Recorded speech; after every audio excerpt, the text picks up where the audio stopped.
Madame, Monsieur, c'est un plaisir de vous retrouver sur Gabon 24. Dans ce plateau spécial, nous parlons de la collecte des rebuts ferreux et non ferreux avec notre invité Edwige Ndjongue Akere, directeur général de Panagol Gabon. Madame, merci d'avoir accepté l'invitation de Gabon 24.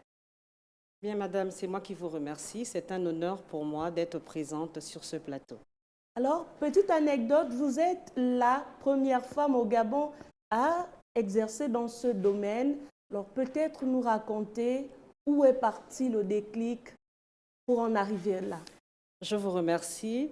J'aimerais préciser que de formation, j'ai fait de la communication des entreprises et arriver à être dans le secteur de l'environnement, plus précisément la collecte des rebuts ferreux et non ferreux, est une idée d'un compatriote qui m'a matraqué durant une dizaine de jours en me disant que j'étais capable d'exercer dans ce domaine que je n'avais jamais entendu.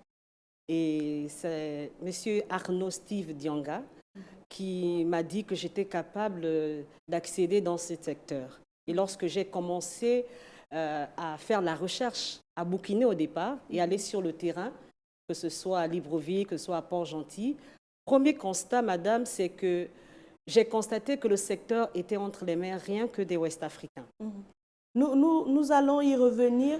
Peut-être nous expliquer en quoi consiste cette activité pour que nous soyons tous au même niveau de compréhension. Très bien. L'activité de la collecte des rebuts ferreux et non ferreux est une activité environnementale. Donc la présence des métaux, que ce soit de la fonte, de la ferraille légère, du bronze, de l'aluminium, stocké de manière permanente à long terme est toxique pour notre environnement et aussi pour la santé des populations. Donc, la collecte des rebuts ferreux vient contribuer à l'assainissement et à l'équilibre de notre environnement. D'accord. Alors, vous êtes dans le secteur depuis 12 ans. Qu'en est-il aujourd'hui? Oh là là, je dirais plutôt que ce n'est pas facile. J'ai été vraiment opposée à beaucoup de résistance en tant que femme dans ce secteur. Il est à préciser que lorsque j'ai débuté, comme j'étais en train de le dire au préalable, il n'y avait pas de femmes, ni de Gabonais. Donc, arrivé dans ce secteur, j'étais face à une opposition. Et les Ouest-Africains ont très mal pris cela. Il y a un monsieur Koulibaly dont je n'oublierai jamais, qui a eu à me dire que pourquoi et depuis quand les Gabonais s'intéressent à ce secteur. Parce que pour eux, les Gabonais, ce sont des hommes, des femmes qui sont intéressés juste uniquement à l'administration, être dans les bureaux. Il m'a dit, ce n'est pas votre milieu. Et comment vous avez monté votre entreprise? Écoutez, je suis allée comme dans la procédure normale. Je me suis rendue à l'ANPI, à l'époque appelée CDE. J'ai monté mon entreprise. Je me suis dirigée à la direction générale du commerce. À l'époque, ils étaient basés à la station de Bessieux. Et j'ai été reçue à l'époque par M. Nzengue Célestin, qui était directeur du commerce extérieur. Et j'ai posé toutes les questions adéquates pour savoir comment faire de manière administrative pour exercer cette activité. C'est alors que ce dernier m'informa qu'il n'y avait aucun texte qui réglementait la filière. Et il m'a dit, exercez comme ça, si vous avez déjà une entreprise, commencez à exercer. Effectivement, j'avais mon entreprise de prestation de services. Donc, j'ai commencé les démarches administratives avec mon entreprise de prestation de services. Je me suis rendue à l'OPRAG où j'avais été bien reçue, la marine marchande, et j'ai découvert que vraiment la présence des épaves, des bateaux, des barges échouées était un problème majeur pour l'OPRAG, pour la marine marchande, et donc mon arrivée était pour eux une aubaine. C'est ainsi qu'a démarré mon aventure. Après, je ne me suis pas limitée à la théorie. J'ai eu des partenaires marocains, Sonacid Maroc, qui sont affiliés à ArcelorMittal, numéro 1 mondial de la sidérurgie. Alors, je suis allée au Maroc. C'est bien important de préciser cela, que je suis allée au Maroc, où j'ai passé un mois dans les usines afin d'apprendre de manière pratique cette activité. Alors, de fil en aiguille, vous employez jusqu'à 50 Gabonais. Exact. Quelle est votre situation aujourd'hui? Elle est catastrophique. Elle est catastrophique parce que lorsque j'ai commencé de manière officielle à Port-Gentil, j'ai embauché 50 Gabonais qui m'ont prêté leur confiance, qui ont commencé à collecter, à conditionner la ferraille. On a eu un site avec un monsieur du nom de monsieur Djilali Sizangani qui nous a loué un site au nouveau port de Port-Gentil. Et ces Gabonais ont été braves. Ils ont collecté 7000 tonnes de ferraille. Malheureusement, les Marocains m'ont lâché en chemin à cause du refus de l'administration de fournir un document essentiel pour la continuité de cette activité, qui n'est d'autre que l'autorisation spéciale d'exportation. Parlez-nous un peu de cette autorisation spéciale. Est-ce que vous l'avez aujourd'hui? Gloire à Dieu, je l'ai aujourd'hui grâce à l'arrivée du CETRI. Alors, la problématique majeure, c'était l'obtention de cette autorisation. J'ai dû fermer l'entreprise durant 9 ans. J'ai mené le combat contre l'administration, la Direction générale du commerce et de l'industrie, pour me faire entendre. Parce que, madame, il n'y avait pas de raison que nous avons des textes qui réglementent la filière, l'arrêté 0016 et l'arrêté 826 que nous avons aujourd'hui, qui est venu renforcer l'arrêté 0016, stipulant clairement qu'en tant que collecteur, nous avons le droit de fournir à nos industriels locaux la typologie de métaux transformables sur le territoire. Alors, vous dénoncez aujourd'hui la non-représentativité des entreprises gabonaises dans le secteur et vous interpellez les autorités à mettre en place des politiques incitatives dans le secteur. Bien évidemment, je me suis retrouvée toute seule en tant que compatriote dans ce secteur. Mais aujourd'hui, il y a 3 autres entreprises qui ont reçu aussi des autorisations spéciales d'exportation, des Gabonais, qui se sont lancés dans l'activité. Mais il y a un problème majeur. Même avec l'obtention de cette autorisation, madame, nous avons été victimes d'une cabale médiatique stipulant que nous serions en possession des fausses autorisations d'exportation délivrées par la Direction générale de l'industrie. Je prendrai bien évidemment le cas de Panagol. Lorsque nous avons obtenu il y a quelques mois l'autorisation spéciale d'exportation, j'ai eu à prendre un site au niveau d'Ovendo. Alors, lorsque j'ai eu à prendre ce site, immédiatement, une descente de la Direction générale de l'industrie, déposant une convocation stipulant que j'étais dans la fraude. Alors, j'aimerais bien préciser que lorsque nous exerçons l'activité de collecte des rébus ferreux, le premier document qu'on doit nous demander, ce n'est pas l'autorisation d'exportation, c'est un agrément technique. L'agrément technique qui nous donne le droit d'exercer sur le territoire national. Convocation déposée parce que je suis en fraude d'après la Direction générale de l'industrie. J'ai envoyé mes collaborateurs parce que je n'étais pas à Libreville, mais à Port-Gentil, de démontrer que nous avons l'autorisation d'exportation. Mes collaborateurs ont donné les documents et 2 jours après, il y a eu la cabale médiatique. Alors, la question que je me suis posée, c'est quoi l'objectif? Alors, quels sont vos rapports aujourd'hui, que ce soit avec la direction des industries ou avec les industriels à proprement dit? En réalité, je ne devrais même pas dire qu'il y ait conflit, mais bien au contraire, je pense qu'il y a une manifestation de la mauvaise foi. Parce que les industriels locaux, qui sont les aciéries du Gabon et les chaudronneries du Gabon, n'ont pas le rôle d'avoir la même mise sur la collecte. Alors, vous dites qu'ils sont juges et partis parce qu'ils interviennent là où, en principe, vous devriez exercer. Bien évidemment, parce que durant des années, près de 10 ans, ils ont fait courir une rumeur soutenue par la Direction générale du commerce et de l'industrie que l'exportation était interdite. Alors que l'exportation, madame, n'a jamais été interdite sur le territoire national. Alors, lorsqu'ils ont fait courir cette rumeur, il était impossible pour nous, pour notre activité, de pouvoir nous mouvoir avec aisance. Alors, cette problématique, nous avons été reçus à l'époque par le ministre Madia. J'ai relevé le point en disant il n'y a pas interdiction parce qu'ils n'ont pas les fours adéquats pour transformer toute typologie de métaux. Alors, si les industriels locaux revendiquent la fonte, ce qui signifie que lorsqu'ils transforment les fers à béton, ils mettent beaucoup de fonte, le fer se plie ou il se casse. Alors, madame, vous, aujourd'hui, nous sommes dans une politique où il faut tout transformer de façon locale. Oui. Mais vous, votre activité vous amène à à exporter les métaux. Est-ce qu'il n'y a pas contradiction? Il n'y a pas contradiction, madame. Dites-nous. Parce que dans l'arrêté 826, qui est venu aussi nous apporter un nouveau souffle d'espoir, lorsque le ministre Manfumbi était là avec son équipe, il a dû refaire un autre texte dans l'arrêté 826, dans son article 3, qui stipule clairement la typologie vouée à l'export. Donc, il y a des métaux qui peuvent être fondus au Gabon. Bien et évidemment. Il y en a d'autres qui peuvent être fondus à l'extérieur. Exactement. Et donc, vous ciblez uniquement ces métaux-là qui peuvent être exportés. Ou vous faites dans l'ensemble? En tant que collecteur, nous avons le devoir de tout collecter. Mais dans la collecte, il y a le tri. Et dans ce tri-là, nous avons obligation de fournir la typologie que transforment les industriels locaux, basés à la zone économique de Coq. Alors, nous ne pouvons pas livrer aux industriels locaux la typologie qu'ils ne peuvent pas broyer. Je vais vous expliquer encore. Dites-nous. De manière vraiment explicite.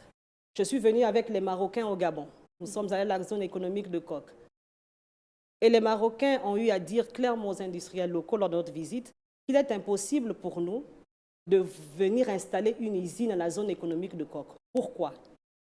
Parce que les fours de haute capacité consomment de l'énergie 24 heures sur 24. Et dans le cas de Libreville, si une telle usine s'installe, c'est la moitié de Libreville qui va être dans le noir. Et nous comprenons déjà qu'en matière d'énergie, même seulement la consommation des ménages pose déjà un sérieux problème à la SEG. Alors, à l'époque, avec ce projet, il était question pour les Marocains de créer un barrage, de prendre de l'énergie adéquate pour l'usine et donner l'autre partie à la SEG. Mais ça a été mal vu, ce projet. Et c'est là où commencent vraiment toutes mes difficultés avec les industriels. Comment cette activité économique peut-elle contribuer à l'assainissement de l'environnement puisqu'on sait qu'elle est énergivore? Écoutez, j'ai fait une descente avec mon équipe. Je vais prendre le cas de Mandjindolo. Les entreprises pétrolières fournissent énormément de déchets. Mais le fait que ces déchets soient de manière permanente là, c'est un énorme danger pour les populations et pour le sol. Donc nous venons contribuer à cela. Nous venons assainir. Et lorsque nous collectons, madame, comme je vous disais, on fait le tri. Donc nous sommes dans une activité environnementale, nous venons aider. Nous venons contribuer à l'assainissement de notre environnement. Nous ne sommes pas des pousseurs de brouettes comme on veut bien croire que ce sont des gens qui ramassent des métaux de part et d'autre. Non, ce n'est pas ça. Nous sommes une entreprise constituée. Ce sont des Gabonais qui ont porté leur regard sur cette activité et nous n'avons pas l'intention de nous arrêter là. Et vous décidez aujourd'hui de vous réapproprier ce secteur par tous les moyens? Par tous les moyens. Je vous assure que beaucoup ne connaissent pas mon patronyme, mais connaissent juste le nom de mon entreprise. Donc on dit Madame Panagol, mais on ne connaît pas mon patronyme. Parce que j'ai crié haut et fort. J'ai mené ce combat 9 ans. Et je remercie l'arrivée du CETRI. Qu'est-ce qui a changé depuis l'arrivée du CTRI? Qu'est-ce qui a changé depuis l'arrivée du CETRI? Nous avons enfin, après 10 ans de combat, obtenu les autorisations spéciales d'exportation. Nous avons été reçus par le ministre. On dit souvent que ce que femme veut, Dieu le veut. Est-ce que votre entreprise a repris goût à la vie? Est-ce que vous avez repris votre activité? Oui, j'ai commencé légèrement, mais je ne suis pas encore tout à fait à l'aise. Je ne suis pas tout à fait à l'aise dans cette renaissance. Quels sont les écueils? Il y a d'abord un problème je revendique la justice pour mes anciens employés. Vous savez, madame, il y a un problème dans ce pays durant des années, le non-respect des Gabonais. Ces Gabonais-là qui me voient aujourd'hui, après 10 ans, n'ont plus jamais revu mon visage, vont me voir aujourd'hui assise. Et ça, c'est du domaine de la justice. Voilà. Revenons à l'intéressement, madame. Alors, vous dites que les Gabonais doivent s'insérer dans ce domaine d'activité. Comment ils doivent faire? Ils doivent s'intéresser. Ils doivent s'intéresser non seulement en créant, je motive les Gabonais et les Gabonaises à créer des entreprises dans la collecte des rebuts ferreux et non ferreux. Et j'aimerais dire que cette activité donne de l'emploi. On n'a pas besoin d'être diplômé pour avoir une opportunité d'emploi dans l'activité de la collecte des rebuts ferreux et non ferreux. Lorsque j'ai employé 50, je vous assure, madame, que c'était insignifiant. Rien qu'à Port-Gentil. Donc, imaginez si une telle activité couvre les 9 provinces. Nous avons des jeunes qui sont là dans nos maisons, qui ne font absolument rien. Pas besoin d'avoir des grands diplômes pour devenir collecteur. Et même des diplômés, hein, et même des diplômés dans l'administration, l'administration, bien évidemment, de chômage, peuvent trouver leur place et leur réjouissance dans l'activité de collecte des rebuts ferreux et non ferreux. Donc, c'est une opportunité. Et cette activité va contribuer aussi à l'économie du pays. Parce que lorsque les gens collectent depuis des années, qu'est-ce que l'État gagne? Qu'est-ce que le ministère du Commerce gagne? Rien du tout. Rien du tout. Qu'est-ce qu'ils ont engrangé comme recettes, comme taxes? Qui a payé les taxes au commerce par rapport à l'exportation illicite qui perdure depuis des décennies dans ce pays? Alors que lorsqu'on a une entreprise légalement constituée, on paye ses impôts, on paye sa TVA. Effectivement. Effectivement. Donc c'est pourquoi la majorité de ces expatriés venus d'Afrique de l'Ouest n'ont pas de documents, mais ils ont exercé avec aisance dans le pays. Donc aujourd'hui, ce n'est pas la guerre contre les étrangers. Aujourd'hui, c'est l'appropriation des Gabonais dans un secteur qu'ils ne connaissaient pas. Et dont nous avons aussi notre place pour contribuer au redressement de l'économie de notre pays. Est-ce que vous pensez que votre seule voix pourrait porter? Elle a déjà commencé à porter, madame. Parce que c'est à travers ma détermination que d'autres compatriotes ont décidé de s'intéresser à la filière. Et j'aimerais relever un point très important. J'ai parlé de la justice, mais il y a un point encore plus important qui va redonner de la saveur à cette activité. Lorsque nous rentrons à la zone économique de Coq, nous sommes dans une zone franche, ce qui stipule que nous sommes à l'international. Alors, ce n'est pas un conflit, mais chacun doit respecter sa place. Les industriels de Coq donnent la tarification de la tonne métrique depuis des années en fonction de la tête du client. Nous ne sommes pas dans un marché noir. Nous sommes à l'international. Je vais prendre le cas de la sous-région. Comment se fait-il que la tonne métrique au Congo est à 180 000, en RDC à 220 000, la même typologie que broient nos industriels locaux? En Afrique de l'Ouest, c'est la même chose. Pourquoi le Gabon serait différent? Il y a une fluctuation des prix, vous dites? Non. Ou c'est à la tête le du non-respect de la tarification à la norme internationale. Il faudrait que nos industriels locaux, qui sont censés être là pour donner une meilleure image de l'industrialisation de notre pays. Est-ce que cela ne relève pas de la compétence du ministère du Commerce ou même encore du ministère de l'Économie? Madame, c'est nous qui collectons. Et le ministère du Commerce, qui est notre patron, a un droit de regard majeur sur ce que font nos industriels. La tutelle, oui, c'est le ministère de l'Économie. Mais alors, si le ministère de l'Économie, si le ministère du Commerce, si le ministère de l'Industrie n'ont pas un regard pointilleux sur la tarification, la tonne métrique, la typologie que transforment nos industriels, c'est qu'il y a un problème. C'est qu'il y a un sérieux problème. Parce que ce que vous ne connaissez pas, c'est que cette activité demande beaucoup en matière logistique. Si c'était une activité facile, alors tout le monde serait en train de soulever sa brouette et aller ramasser, découper les pipelines, les engins qui sont désuètes, et tout le monde ferait ça facilement. Mais ça demande beaucoup d'argent. Raison pour laquelle nous n'avons pas de soutien financier. Donc, qu'est-ce que vous demandez aux autorités aujourd'hui? Mais d'avoir un regard sur les PME exerçant cette activité. Parce qu'une simple location d'un camion Ben peut 200 000 par jour. Mais comment on fait ça? On se débrouille comment? Donc, nous sommes à la recherche des partenaires financiers pour nous accompagner parce que la logistique est lourde.